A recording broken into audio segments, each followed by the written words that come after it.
2021 na Coreia do Sul. Yeran, uma mulher de apenas 23 anos, tinha acabado de se casar com seu namorado de longa data. Os dois trabalhavam na Força Aérea Coreana e eles estavam muito animados de começar essa nova jornada deles juntos como casal. Mas no mesmo dia do casamento, o marido, assim que ele volta do trabalho, encontra sua esposa Yeran morta dentro de casa. Ela tinha acabado de tirar sua própria vida. Isso porque apenas 81 dias antes, ela tinha sido abusada sexualmente de um dos seus colegas de trabalho e ela foi pressionada por todos os seus superiores a ficar calada. Esse é o caso da sargento Yeran, um dos casos mais polêmicos na Coreia do Sul e que revelam um lado sombrio e machista desse meio militar lá na Coreia. Olá, amizades! Meu nome é Luísa Kemi, ou só a Kemi. Bem-vindos de volta ao Cafezinho Investigativo, canal aqui do YouTube que falamos sobre casos reais, mistérios e lendas urbanas que aconteceram em países da Ásia enquanto tomamos um cafezinho. Não se esqueçam de me seguir no meu Instagram, @LuisaKemi, porque enquanto vocês estiverem assistindo esse vídeo, eu vou estar viajando.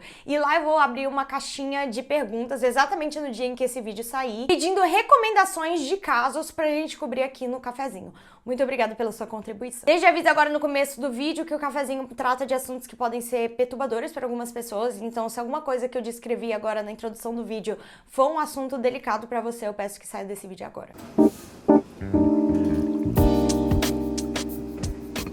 Yeran nasceu em 1998 na província de Gyeonggi, na Coreia do Sul. Parece que desde que ela era bem pequenininha, ela tinha um sonho de trabalhar na Força Aérea Coreana, o que é um sonho bem comum, né? A maioria das crianças sonha em ser astronauta, cantora, professora, mas não a Yeran. Ela queria entrar nesse meio militar. Ela até frequentou uma escola durante o ensino médio que era especializada em ajudar adolescentes a passar nas provas de exame ali da Força Aérea. Esse era o tanto que ela estava comprometida e os seus pais e o seu irmão sempre apoiaram esse sonho. Parece que eles eram uma família muito unida. A sua dedicação foi tanta que ela conseguiu sim entrar na Força Aérea, mas ela logo foi reparando que talvez esse ambiente não fosse para ela. Não por causa do trabalho em si, todos que conheciam a Yeran falaram que ela era extremamente competente, ela sabia o que ela estava fazendo, ela era extremamente qualificada e querida por todos. Ela até chegou a ser promovida a sargento de primeira classe pouco tempo depois. O problema mesmo eram os colegas dela, principalmente as pessoas que estavam um pouco acima dela na hierarquia. Normalmente o serviço militar ainda é uma profissão muito dominada por homens. Por exemplo, aqui no Brasil mesmo, segundo dados que saíram em 2020, nem 20% dos cargos são compostos por mulheres. O mesmo se aplica a vários países no mundo e a Coreia do Sul não é diferente. De acordo com o Ministério de Defesa sul-coreano, o número de mulheres nas Forças Armadas sul-coreanas representa apenas 6,8% do total. Então muitas mulheres acabam enfrentando várias dificuldades lá dentro porque sentem que esse ambiente não foi feito para elas. Ou porque sofrem machismo e misoginia de seus colegas de trabalho, que foi o caso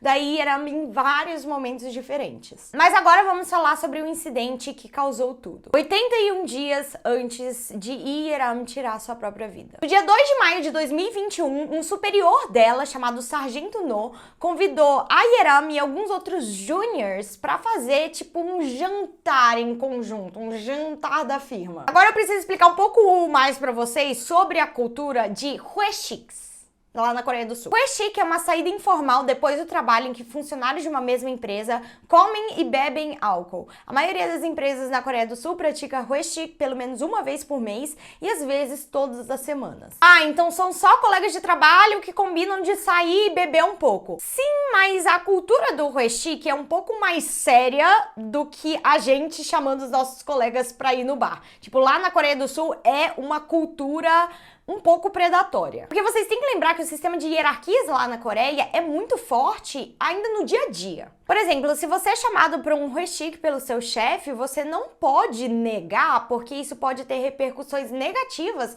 no seu trabalho, no seu ambiente profissional. E se você vai para um Hwaesik e você não quer beber, porque você não bebe, porque você não tá afim naquele dia, se o seu chefe te oferece bebida, lá na Coreia do Sul é meio que desrespeitoso se você não aceitar, porque é como se você estivesse deixando o seu chefe bebendo sozinho. Isso pode facilmente ser visto como uma falta de respeito. Não precisa nem ser o seu chefe, pode ser um colega de trabalho que é um pouco mais velho que você. Se ele te oferecer, você tem que aceitar. No Brasil, isso pode parecer uma coisa legal, sair pra beber às vezes com seus colegas de trabalho e tal, mas lá na Coreia do Sul é vista quase como uma extensão do seu trabalho. Se vocês jogarem a palavra Hoesik Coreia do Sul no Google, vocês vão ver várias notícias falando o quanto que essa cultura é predatória, quanto vários coreanos não gostam disso e se sentem pressionados a participar para não ter o seu trabalho comprometido. Mas voltando para a história. A Yeram foi chamada para esse Hoesik que ela definitivamente não queria comparecer e ela tinha meio que o álibi perfeito, ela tinha a desculpa perfeita, que é que ela ia trabalhar o shift noturno naquele dia. Daí ela explicou pro sargento No que ela teria que trabalhar durante aquela noite e tudo mais, e o sargento No simplesmente respondeu: então muda de turno, porque você vai. Que parecia quase que uma ameaça, assim, ela precisava ir pra salvar o trabalho dela. Logo depois disso, ela mandou uma mensagem pro seu namorado de longa data, que também trabalhava na Força Aérea e tinha mais ou menos o mesmo cargo que a Yeram e trabalhava na mesma base que ela. Ela disse o seguinte: hoje tem um Hoesik com o sargento No e o sargento Jang. Carinha de choro, não quero ir. Gente, eu não sei nadinha sobre cargos militares, mas depois de horas e horas lendo páginas como postos e graduações da Força Militar, eu entendi que esses dois, tanto o Jang quanto o No, estavam acima dela hierarquicamente. Então ela se sentia ainda mais obrigada a comparecer a esse Hoesik. Ela mudou o seu turno, foi pra esse Hoesik e chegando lá ela descobriu que não era nem um Hoesik normal. Ela pensou que seria assim, uma reunião de colegas de trabalho ali, que iam beber, conversar um pouquinho. Mas não era nem isso, era tipo uma comemoração de um amigo aleatório do sargento No, que ninguém conhecia, que ele tinha acabado de abrir uma empresa e essa era tipo a celebração. E o sargento No simplesmente decidiu levar vários dos seus subordinados pro jantar. Eu li um artigo do New York Times que falava muito sobre as dificuldades das mulheres que trabalham nesse ambiente militar, e uma pessoa disse que muitas vezes mulheres são convidadas para essas reuniões, assim, para esses Hoesiks, só porque os outros homens, os colegas de trabalho, querem que tenha uma mulher na mesa para servir bebida para eles, para servir como eye candy, não sei como eu posso traduzir isso, pra ficarem bonitas e servirem os homens. Então, muito provavelmente foi isso que aconteceu com a Yeram naquele dia, apesar dela ter o mesmo cargo de outros homens lá na Força Aérea, era ela que era obrigada a ir, servir outras pessoas e, tipo, fazer o seu papel como, entre muitas aspas, a mulher neste meio. Outra coisa estranha é que todo esse rolê aconteceu em 2021 e naquela época a Coreia do Sul ainda tinha várias restrições para Covid. Se eu não me engano, alguns bares e restaurantes já tinham aberto ali na Coreia, mas você só podia se reunir em mesas de 5 a 6 pessoas e definitivamente tinha mais gente nesse Hoesik ali, orquestrado pelo sargento No. Ou seja, traduzindo, esse rolê ainda era ilegal. Enfim, todo mundo comeu e bebeu bastante e por volta das 11 horas daquela noite, todo mundo queria voltar para casa. O motorista da vez era um homem que também trabalhava na Força Aérea e que tinha o cargo mais baixo de todos ali. Ele ficou encarregado para ser o motorista da vez, muito provavelmente porque esse Hoesik era ilegal. Então, aqueles superiores ali da Força Aérea, tipo o sargento No, não queria confiar num taxista, por exemplo, para levar todo mundo de volta para casa, porque provavelmente o taxista ficaria sabendo que foi uma reunião ilegal com várias pessoas e ele poderia denunciar para a polícia. Enfim, entrou dentro de um carro a Yeram, o sargento No, o amigo do sargento No e o sargento Jang dentro do carro. E parece que durante toda a viagem, o sargento Jang, que estava bem do lado dela, ficava, tipo, tentando tocar nela, fazendo alguns comentários desconfortáveis. E aí Yeram estava claramente desconfortável com essas investidas dele. Só que a coisa só piorou mesmo quando o carro foi esvaziando. Tipo, o sargento No saiu do carro, o amigo dele também saiu do carro, e aí ficou só o motorista, a Yeram e o sargento Jang. Foi nesse momento que o sargento Jang começou a abusar sexualmente da Yeram. De acordo com a mãe da Yeram, ele não apenas a tocou, ele a tocou em todas as regiões íntimas, os peitos e a beijou à força. Esse foi um trecho traduzido do testemunho dela. Mas sempre tem uma pessoa pra falar nesses momentos, né? E quem garante que ela não queria? Bom, o carro tinha uma caixa preta. O que é uma caixa preta? A caixa preta é um dispositivo que grava e registra tudo o que acontece dentro do veículo e ajuda a descobrir as causas de acidentes. Eu já falei isso em outro vídeo que eu cobri no canal, que é esse do caso de meninos de 13 anos que mataram uma pessoa e fizeram uma piada nas redes sociais, que muitos carros lá na Coreia do Sul possuem caixa preta. Meio como uma medida de segurança mesmo, assim, se acontecer algum acidente, aí todo mundo vai ficar sabendo o que aconteceu, ou nesses casos em que acontece algum tipo de assédio dentro do carro e é possível comprovar que esse assédio aconteceu porque o áudio de dentro do carro está sendo gravado. Durante todo o tempo, a Yeram falou repetidas vezes pro sargento Jung: "Você pode parar de me tocar?" ou "Como você vai me olhar nos olhos amanhã?" Ela disse não com todas as palavras, dizendo que ela não estava confortável, dizendo que ela não estava consentindo. E mesmo assim, esse assédio aconteceu por 20 minutos. 20 minutos em que ela foi abusada. Eventualmente, eles chegaram perto da base militar e a Yeram pediu para o motorista parar o carro e falar que ela voltaria a pé pro quartel. Ela imediatamente pula fora do veículo e começa a andar super rápido em direção ao quartel.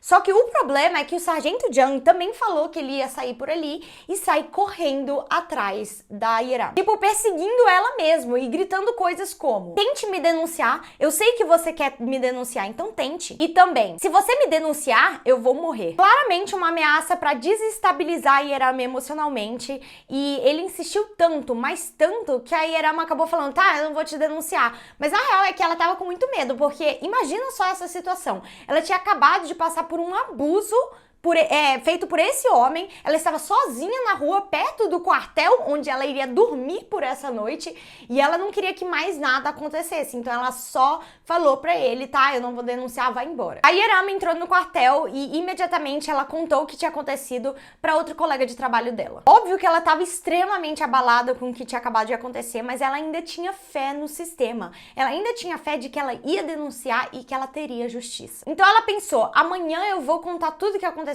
pro sargento No, que é meu superior, que me chamou pra esse Huexique, e tudo vai ficar bem. Mas como nós sabemos, as coisas não aconteceram exatamente como ela planejou. No dia seguinte, a Yeram foi até o sargento No, que é o homem que organizou todo esse Huexique, essa saída em grupo, né? Tentando contar tudo o que tinha acontecido depois que ele saiu do carro. Ela tinha esperanças que esse superior dela ia tomar algum tipo de providência, até porque ela teria que trabalhar no mesmo local do seu assediador. Mas tudo que ele fez foi pressionar a Yeram a não contar o que aconteceu com ela pra ninguém, simplesmente porque todo aquele jantar era ilegal. Lembrando que na época a Coreia do Sul tinha várias restrições pra Covid, então só podiam se reunir de 5 a 6 pessoas em uma mesa. Então, se a Yeram denunciasse o que aconteceu, isso significaria que o próprio sargento No, que é a pessoa que organizou tudo, teria que responder legalmente. Provavelmente ele seria punido por juntar tantas pessoas numa época de restrição da Covid. E parece que não foi só ele que pressionou a Yeram a não falar nada. Um superintendente, quer dizer, eu não sei se a tradução do cargo tá exatamente exata, mas era um super superior da Yeram. Ele teve uma conversa com ela dizendo que ela não deveria denunciar e ainda a ameaçou. Todo mundo nessa situação vai sofrer se você denunciar, incluindo você. Basicamente dizendo: se você denunciar, a gente vai acabar com a sua carreira aqui na Força Aérea, que você passou a sua vida inteira construindo e que é o seu maior sonho de infância. E segundo algumas fontes, eles chegaram até a ameaçar a carreira do namorado dela, que também trabalhava para a Força Aérea. Então eles chegavam pro namorado da Yeram e ficavam pedindo para que ele pressionasse a própria namorada a não denunciar, e pra ela ficavam dizendo assim: "Ah, se você denunciar, você sabe o que vai acontecer com o seu namorado também, hein? Você tem que pensar nele." A Yeram contou tudo o que aconteceu pros seus pais e pro seu namorado, que foram um grande apoio emocional pra ela naquela época. Eles realmente apoiaram ela em tudo. E parece que ela começou a ter vários problemas, obviamente, depois desse abuso, que ela não conseguia dormir, tava sofrendo com insônia. Ela fez algumas visitas a um psicólogo e eles diagnosticaram ela com ansiedade generalizada. E durante todo esse tempo, nenhum dos superiores da Yeram tomaram qualquer tipo de providência nem para afastar ela do seu agressor. Então, ela continuou trabalhando com o sargento Jung todo esse tempo. Parece que existem vários registros telefônicos da Yeram com o sargento Jung em que ele ficava mandando mensagens para elas, às vezes pedindo pelo amor de Deus, desculpa, foi apenas um erro, outras vezes ameaçando a Yeram, falando que ele tiraria sua sua própria vida. E isso tá tudo registrado, tá? E parece que o pai do sargento Jung até chegou a contactar a própria Yeram falando, por favor, não denuncie meu filho, ele é o meu maior orgulho, e ainda falou que ele queria que o seu filho tivesse uma dispensa honrosa, porque aparentemente isso era mais importante do que, né, a saúde da mulher que foi abusada. Tipo, imagina essa situação, você já tá sofrendo com um abuso terrível que aconteceu com você, e você ainda sofre pressão da família do seu assediador? Muito ruim. E mesmo diante de tantas ameaças e dificuldades, a Yeram insistia em denunciar. Ela acreditava que pelo menos uma pessoa ia conseguir trazer justiça pro seu caso. Ela fez uma denúncia formal pra polícia militar, contando tudo o que tinha acontecido, e ela ainda tinha esperanças, né, fé na justiça, mas infelizmente foi apenas mais uma decepção nessa investigação. Agora vem a lista de más condutas da polícia militar na condução dessa investigação. Primeiro, que a Yeram foi chamada para interrogatório assim que foram entregues os papéis ali da denúncia, antes mesmo do acusado, o que, assim, é normal que a polícia militar queira investigar os dois lados dessa situação, fale com as duas partes. Só que o problema é que levaram a Yeram para fazer um teste do polígrafo.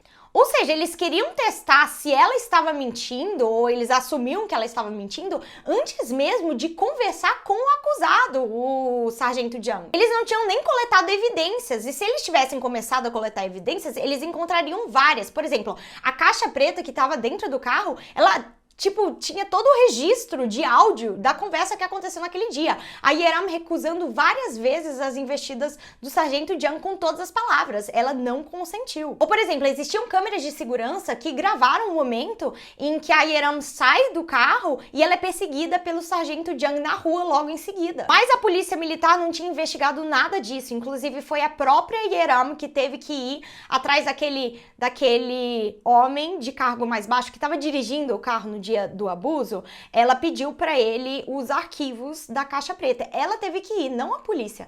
E aí ela que entregou, tipo, o cartão de memória pros policiais, falando, olha só, isso aqui é a evidência que vocês querem. E outra coisa foi que quando interrogaram o sargento Jung, tinha todo outro tom do que o interrogatório que eles tiveram com a Yeram. Com a Yeram, eles já começaram com o teste do polígrafo, assumindo que ela tava mentindo, etc. Quando eles foram conversar com o sargento Jung, eles ficavam perguntando qual era o estado mental no dia do assédio, se ele tinha bebido muito, se ele estava muito abalado. Eventualmente, a Yeram foi transferida para outra base, porque a situação na base anterior dela estava insustentável. Ela estava tendo que conviver com o seu agressor e com todos os seus superiores que estavam pressionando ela a se calar. Ela tinha acabado de tirar uma licença de saúde para se afastar de toda essa situação. E parece que muita gente ali da Força Aérea viu essa licença de saúde como uma coisa muito negativa. Como se ela estivesse se aproveitando da situação e aí ela inventou um assédio para poder tirar férias, entre aspas. O que é absurdo, porque ela estava apenas tentando sobreviver. Chegando na nova base aérea, como essa investigação foi conduzida muito mal e não tinha nenhum tipo de sigilo, as fofocas, entre aspas, foram meio que trocadas entre as bases militares. Então, quando ela chegou nessa nova base, todo mundo já sabia do caso. E ela começou a sofrer um bullying dos colegas logo no primeiro dia. Todos os seus colegas dessa nova base tratavam ela como se ela fosse uma aproveitadora, que tinha criado toda essa história para ter atenção, como se ela fosse dramática, que precisava esquecer o que aconteceu com ela, que ela tava, tipo, atrapalhando a vida de todo mundo. Muito o clássico, mulheres apenas denunciam abuso para se divertir, não porque elas foram realmente abusadas. A Yeram relatou pro namorado tudo que ela tava passando, que tava muito difícil nessa nova base, e o namorado dela, que era uma pessoa muito companheira, que entendia muito ela, falou, sabe o quê? Eu posso me transferir pra sua base, e aí lá eu posso te proteger desses outros colegas, vou te fazer companhia,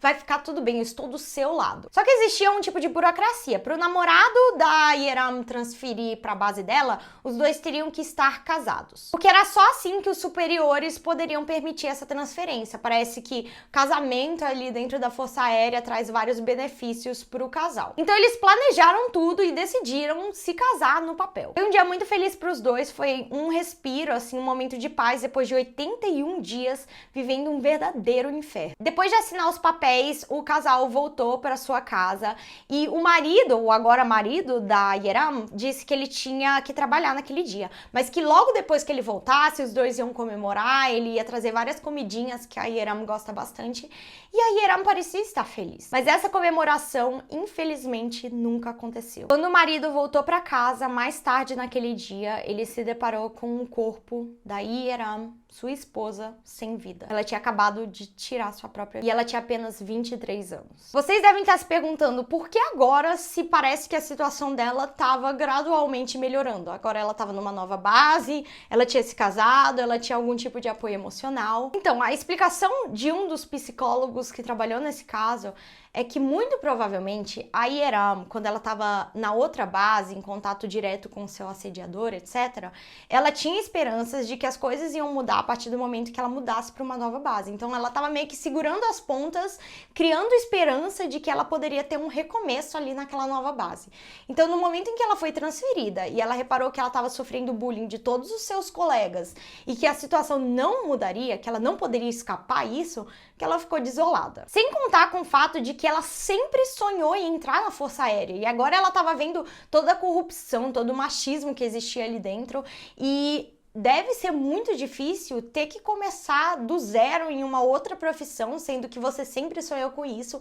Com certeza foi uma quebra de expectativas da vida inteira dela. É como se a vida inteira dela fosse uma mentira, tudo que ela pensava. Então provavelmente foi por esse motivo que ela tomou a decisão de tirar sua própria vida. Depois disso, quando essa notícia chegou em toda a população da Coreia por meio dos jornais, né, as pessoas começaram a exigir explicações e uma grande investigação começou ali na Força Aérea. Vários colegas e superiores da Yeram foram chamados a um julgamento porque a família da Yeram estava acusando todo mundo de ter matado sua filha, que a razão dela ter tirado sua vida foi por causa tanto do assédio sexual do sargento Jang quanto toda a pressão emocional causada pelos seus colegas de trabalho. E durante essa investigação parece que saiu a notícia de que a Yeram tinha sido abusada 2 vezes antes por outros superiores.